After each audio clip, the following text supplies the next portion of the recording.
Hello दोस्तों, welcome to my YouTube channel story with Pulak. आज जो हम आपको कहानी सुनाने जा रहे हैं ये छोटी छोटी दो कहानियां हैं। जैसा कि इसके पहले भी मैंने किया हुआ था कि छोटी छोटी दो कहानियों को एक साथ मैंने सुनाया था। तो ये कहानियां जो है बहुत ज़्यादा छोटी हैं, तो इसलिए दो कहानियों को हम एक ही वीडियो में, एक ही ऑडियो में आपको दिखाएंगे, सुनाएंगे। तो चलिए देर न करते हुए हम इसे शुरू करते हैं।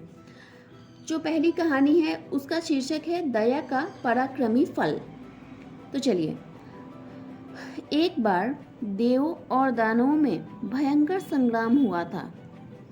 उस युद्ध में देव पराजित हुए और भाग खड़े हुए।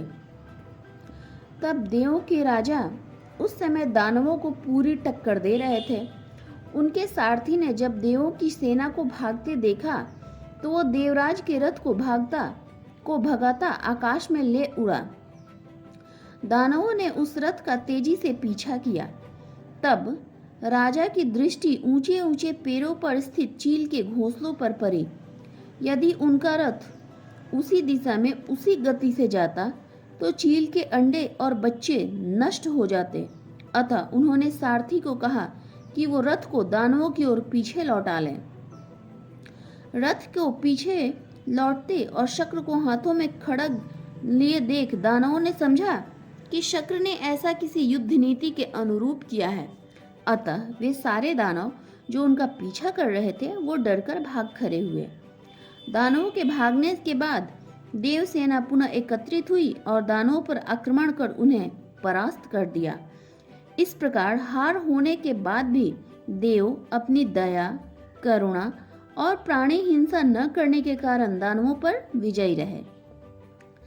कहानी से हमें शिक्षा ये मिली कि दया भाव रखकर जो कर्म पर दृढ़ रहते हैं उनकी प्रकृति और ईश्वर द्वारा सहायता होती है।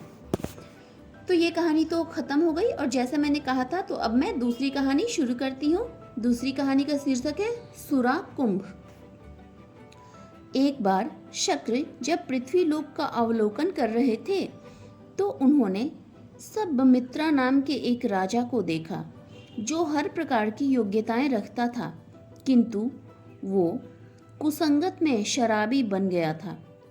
शक्र ने तब ये बात ठान ली कि वे उसकी बुरी आदतों को छुड़ा कर रहेंगे।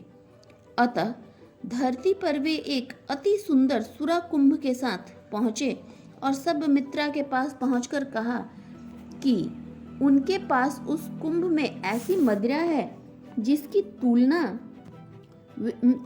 तुलना में विश्व की हर मदिरा फीकी पड़ सकती है।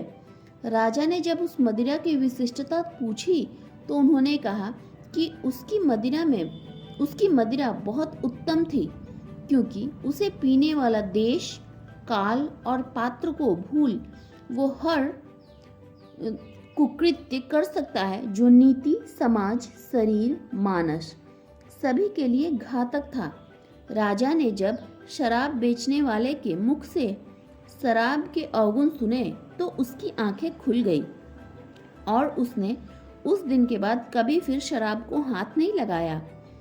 तो इस कहानी से हमें क्या शिक्षा मिली? इस कहानी को पहले आप ध्यान से सुनिए, उसके बाद आप समझ पाएंगे। कहानी से हमें ये शिक्षा मिली कि बुरी और निकृष्ट वस्तु सदा बुरी और निकृष्ट ही होती है। उससे बचाव ही सन्मार्ग का सच्चा मार्ग है। इसलिए हमें बुरी चीज़ों से, खराब चीज़ों से हमेशा दूरी बनाकर रखना चाहिए और दूसरों को भी उससे दूर रहने के लिए कहना चाहिए। तो चलिए, दोनों छोटी कहानियाँ अभी समाप्त हो गई। मिलते हैं फिर से एक नई कहानी लेकर। तब तक के लिए नमस्कार, जय हिंद।